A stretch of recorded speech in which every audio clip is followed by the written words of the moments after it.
Qué gusto, Felipe, qué gusto, Jaime, qué gusto, Juan José, de verte. Te conozco, obviamente, te sigo y encantada de empezar con un tema que, pues, para mí es fundamental, que se basa en la evidencia y que, como le decía a Felipe cuando hablamos en el inicio de lo que me gustaría presentar, es una serie de datos, de información que se han ido recolectando por años a través de múltiples consultorías y que hoy simplemente nos demuestran cosas que son las que vamos a presentar alrededor de la equidad de género. Vamos a hablar de cómo transformar territorios con evidencia. Pues básicamente esta es una presentación que está hecha para hacer un lanzamiento de algo que nosotros hemos estudiado mucho, que es la igualdad de género y cómo se correlaciona con el desarrollo sostenible en los términos de lo que el desarrollo sostenible hoy en día puede tener diferentes significados para las empresas. Pero pues como aquí nos vamos a focalizar en género, pues lo que quiero hacer es, pues, vamos a introducir qué es un indicador de género, para qué son los indicadores de género, y básicamente son estas herramientas o estos instrumentos que nos van a permitir dimensionar el nivel de desigualdad que existe entre hombres y mujeres en los distintos aspectos que están asociados a los derechos sociales y al mismo desarrollo de un territorio.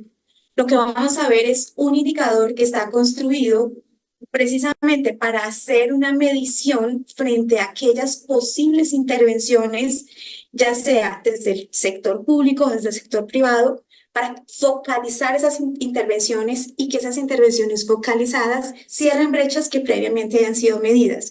Muchas veces desperdiciamos dinero y esfuerzos haciendo intervenciones que previamente no han sido medidas y por lo tanto posiblemente estamos resolviendo un problema, pero no el mayor, o estamos haciendo algo que no resuelve realmente una situación que está generando rezagos en el desarrollo.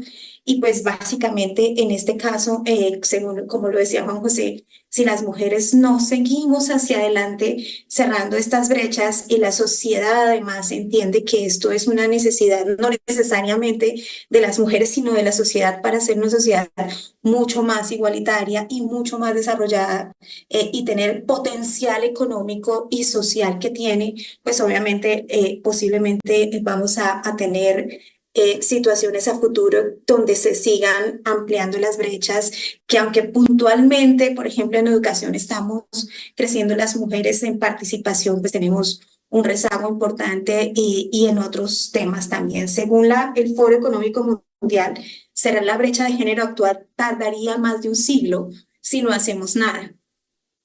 Entonces, lo que les quiero presentar es cómo creamos una metodología donde esta metodología se basa en distintos tipos de mediciones de género, pero hicimos la nuestra.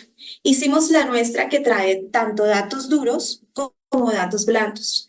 Tenemos una metodología donde llegamos al foco de, por ejemplo, el nivel de desocupación que existe en un territorio donde hay una gran empresa, supongamos una empresa petrolera, una empresa minera, una empresa de la agroindustria, y analizamos los datos duros de ese territorio. En esos datos duros podemos encontrar desocupación, desempleo, analfabetismo, nivel educativo, formalidad, etcétera. Pero también vamos a encontrar percepciones de las mismas mujeres que nos hablan y nos dicen, bueno, ¿cómo me siento yo frente al mercado laboral? ¿Qué tanto potencial tengo yo de encontrar un trabajo frente a un hombre? Entonces, en el mercado laboral medimos dos cosas importantes. Uno, la tasa de ocupación, que es la tasa con la cual las personas pueden estar ocupadas de manera formal e informal, pero también medimos lo que opinan las mujeres de qué tantas oportunidades pueden tener de encontrar un trabajo similar al que tienen los hombres. También medimos, dentro de la ocupación, la tasa de informalidad. Los dos primeros bullets, tanto del primer recuadro como el segundo, son datos duros. El segundo bullet es un dato blando. Y los siguientes también son datos blandos. Padre, ¿qué tan probable es que padre y madre estén pendientes de sus hijos por igual? ¿O qué tan probable es que hombres y mujeres compartan las labores del hogar frecuentemente? En oportunidades, entonces ya tenemos una dimensión y es mercado laboral. Es la inclusión en el mercado laboral de la mujer.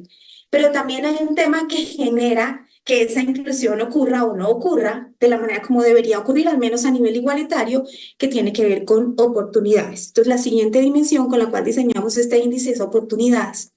Y aquí lo que medimos es el analfabetismo, el nivel de matriculación y el número de grados que las mujeres y hombres logran. Y el último bullet es un tema blando, que es qué tan probable es que hombres y mujeres tengan las mismas oportunidades de estudiar. Entonces, si ustedes se imaginan un proceso de levantamiento de esta información, parando aquí un momento, hay una encuesta tipo en Colombia DANE o tipo México, las encuestas del INEGI, o en cualquier país una encuesta típica donde tú tienes unos datos y los levantas, pero también hay unas conversaciones que nos ayudan a complementar estos indicadores. Inclusión financiera. Mientras no exista un nivel adecuado de inclusión financiera, pues obviamente vamos a estar en un rezago donde no vamos a poder alcanzar los niveles de desarrollo que requerimos. Entonces también medimos datos duros, cuentas bancarias, crédito, pero también cómo se visualiza la tasa de diferencia entre la propiedad. Por ejemplo, en la ruralidad encontramos que la propiedad pertenece en gran mayoría, la tierra pertenece en gran mayoría en Colombia a los hombres. En México esa situación no se da tanto, en Guatemala se da menos, pero en otros países el tema de la propiedad de la tierra sí genera una diferencia muy fuerte en esa equidad de género. Y la manera como también se perciben las mujeres frente a su liderazgo en el sector, en el tema financiero. Inclusión digital, pues es muy importante hoy en día y por eso hace parte del índice, es qué tanta inclusión digital existe y qué tanto se ve la mujer con las mismas oportunidades de hacer uso de la inclusión digital versus los hombres. El siguiente es seguridad y autonomía, entonces ya vamos por 3 dimensiones. La siguiente es seguridad y autonomía, donde hablamos de si hay violencia física o sexual contra la mujer y si hay justicia en caso de maltrato contra la mujer. Una cosa es preguntar por la violencia, otra cosa es preguntar por la justicia. Entonces, ahí hay unos resultados bastante importantes que nosotros evidenciamos normalmente en los territorios. Y qué tan probable es que los hombres abusen del alcohol o que exista matrimonio infantil, donde el matrimonio infantil está, digamos, puesto desde la perspectiva de uniones libres con menores de 18 años o matrimonios con menores de 18 años, o que mujeres menores de 18 años que en estado de embarazo, es decir, embarazo adolescente. Y autonomía tiene varios segmentos. La autonomía económica, qué tanto es posible para la mujer ser autónoma financieramente, tener ingresos propios, ahorrar, entrar al mercado laboral, tener el mismo pago por las labores remuneradas que tienen los hombres.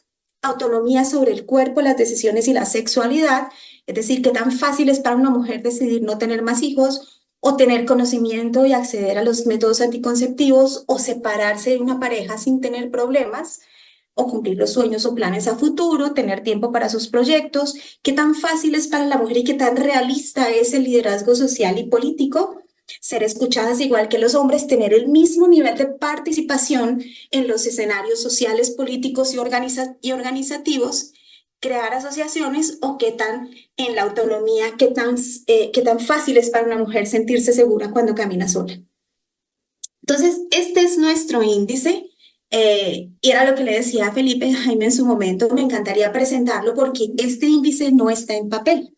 Este índice ya tiene muchísima información en Latinoamérica de muchísimos clientes donde hemos hecho levantamientos, donde no solamente nos vamos por género, levantamos mucha información para poder focalizar inversiones sociales o focalizar políticas, pero esta información ya la tenemos en unos resultados que también quiero presentar.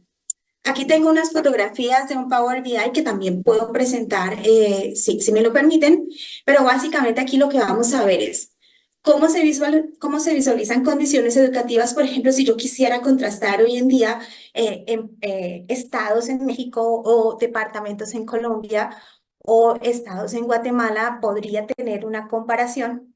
Eh, y voy a ir rápidamente a presentarles cómo se ve este índice.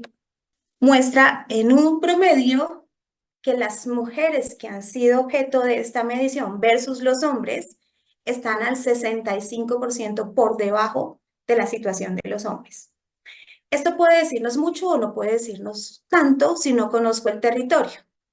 ¿Qué pasa en territorios donde hemos medido esto? A veces llegamos a territorios muy vulnerables, donde los niveles de pobreza son muy altos. Por ejemplo, si me voy a ver datos duros, por ejemplo, eh, índice de pobreza.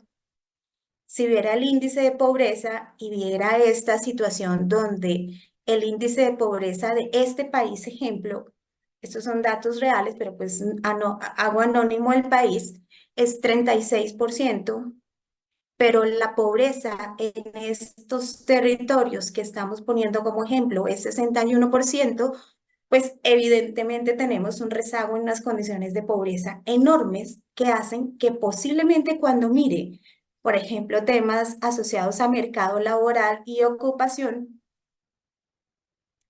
vea que en el caso de una comunidad específica, eh, aunque hay población económicamente activa, la tasa de ocupación, tanto formal como informal, es similar, pero la tasa de informalidad en la mujer es mayor. Si yo tomara datos de cualquier comunidad que estoy viendo, veo cómo entonces me va cambiando la información y puedo ver dónde existe mayor rezago. Por ejemplo, en este ejemplo, el 64% de las mujeres están en la informalidad versus los hombres. Y los ingresos promedios de la mujer son muchísimo menores que el de los hombres.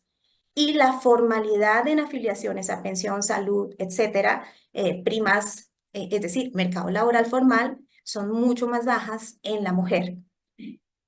Si me voy a condiciones educativas, en este caso puedo ver que las condiciones educativas, por ejemplo, en esta comunidad son máximo 9 años de educación. En esta comunidad son máximo 7,6 años. Por ejemplo, la mujer está mucho más educada que los hombres, aunque no llegan sino a 7,6 años de educación. Y eso se ve aquí en las condiciones de la mujer y el hombre, donde el hombre alcanza unos niveles más importantes hasta preparatoria, pero la mujer no lo alcanza. El 75%, si acaso llega a tener una secundaria. Y entonces, si me voy nuevamente a la equidad de género, pues obviamente veo que aunque el índice me dice, bueno, estamos en un 65% de los hombres no están tan bien. Entonces, el rezago de la mujer es mucho mayor. ¿Y dónde hay mayor rezago? Pues las barritas me lo van diciendo, en seguridad y autonomía, donde claramente los temas de matrimonio infantil o violencia de género o autonomía en sí misma, que son las decisiones que puede tomar la mujer, las estoy viendo supremamente rezagadas. Eh, ¿Para qué nos puede servir esto? Pues les hago una pregunta abierta, no sé, Felipe, Jaime, Juan José, si todavía está en sala, porque claramente si no sé cuál es el problema, ¿cómo lo voy a solucionar? Claramente si no sé cuál es el nivel de participación de la mujer en un territorio, ¿cómo voy a llegar como empresa a hacer una inversión social o a focalizarme para tener una licencia social? O a focalizarme para decir, oye, estoy haciendo lo que tengo que hacer y los impactos que yo genero realmente son positivos, cuando de pronto ni siquiera conozco esta realidad de las mujeres que son mis vecinas. Este índice de género también lo puedo aplicar a el resto de mujeres. Dentro de la misma estructura organizativa puedo conocer, por ejemplo, cómo están desde la base de la pirámide organizacional hasta arriba el contexto de las mujeres y saber cómo entonces enfocar también el tema de derechos humanos, derechos sociales y derecho al desarrollo. Eh, ya con esto, y como sé que el tiempo es muy corto, yo quiero cerrar esta presentación con una reflexión final.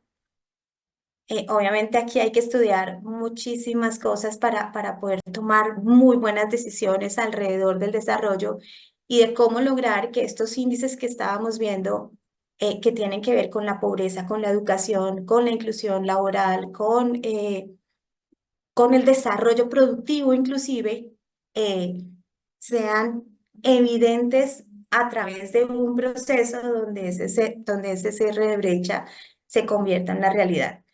Les traigo una serie de fotos tomadas en distintos lugares, en distintos proyectos. Aquí hay fotos de Guatemala, hay fotos de México, de diferentes estados, de diferentes entornos, de diferentes contextos rurales, urbanos. Hay resultados de los ejercicios de conversaciones uno a uno, de conversaciones en grupo, donde además las conversaciones deben incluir a los hombres, donde las conversaciones tienen que incluir a todos los grupos etarios. Entonces aquí tenemos conversaciones con mujeres mayores, con hombres mayores, con niños, con jóvenes, con productores.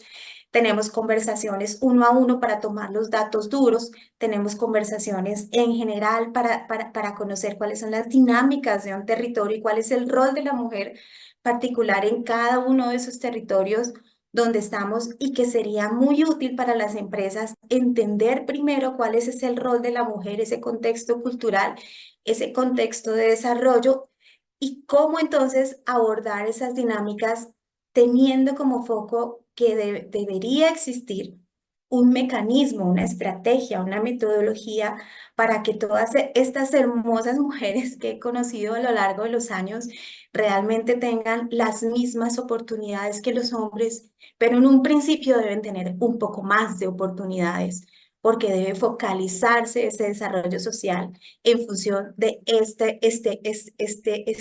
cierre de brecha que se convierte en un tema, o debería ser un tema de conversación profundo entre todos los que estamos aquí. Muchas gracias.